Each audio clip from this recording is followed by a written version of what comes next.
On est ici dans ma maison que je construis depuis une dizaine d'années. C'est un projet qu'on a mûri dans le temps et qu'on a construit là, pour la plupart de nos mains. Bonjour. C'est presque habitable. Il y est arrivé. François et sa compagne ont construit leur maison tout seuls. Cela a pris plus de 10 ans. Une aventure humaine qui touche au but. Le déménagement, c'est le mois prochain. On a fait les faux plafonds, on a fait l'électricité, les luminaires, la ventilation, le chauffage. Tout ce qui est technique, la plupart, c'est également réalisé maison.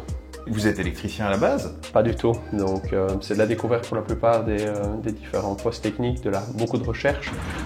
Il y a 10 ans, le début du chantier a été compliqué.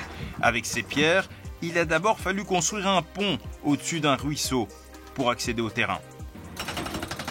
La surprise, c'était de découvrir qu'il y avait déjà une maison sur le terrain en elle-même. Lorsqu'on a commencé à nettoyer, on a redécouvert d'abord des pierres, beaucoup de pierres, et puis ensuite on a retrouvé des pièces, des sols, des caves, auxquelles on ne s'attendait pas du tout. C'était un gros travail de démolition et de brise-roche pour pouvoir arriver à creuser et à réaliser l'espace pour les fondations.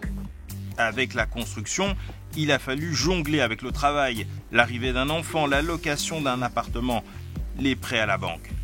C'est avant tout un chantier du samedi, oui. Et c'est pour ça que ça a duré 10 ans aussi. Oui, c'est ça qui fait que ça tire en longueur, parce que bon, il y a également, on a la chance d'avoir les jours fériés, on a quand même parfois un petit peu de vacances qu'on a pu mettre à contribution pour avancer, mais en effet, ça prend beaucoup de temps.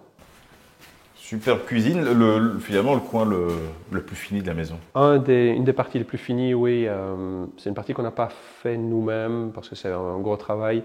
Donc là, on a pris le choix pour pouvoir aussi avancer. À un moment, c'est un point important, avancer dans le projet et se voir en sortir, où il faut le faire par d'autres personnes.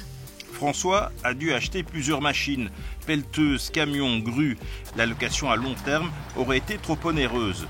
Les machines seront ensuite revendues sur le marché de la seconde main. Pour apprendre leur fonctionnement, il y a les tutos sur Internet. Je mets mes pieds sur le pédalier et je vais incliner sur ce joystick-là la tourelle, tout en faisant marcher les chenilles à sens inverse. 10 ans de joie, de sacrifice aussi. Alors au bout du compte, est-ce que ça coûte moins cher de construire soi-même ? Je pense qu'on peut facilement parler de au moins 30% d'économie. Je pense que ça, c'est ce qui est logique par rapport à la partie main-d'œuvre d'un projet. Avec la hausse des coûts des matériaux de construction ces dernières années, le pari de construire tout seul est devenu moins intéressant financièrement. Reste bien sûr la passion et la fierté d'avoir construit sa maison de ses propres mains. Inestimable.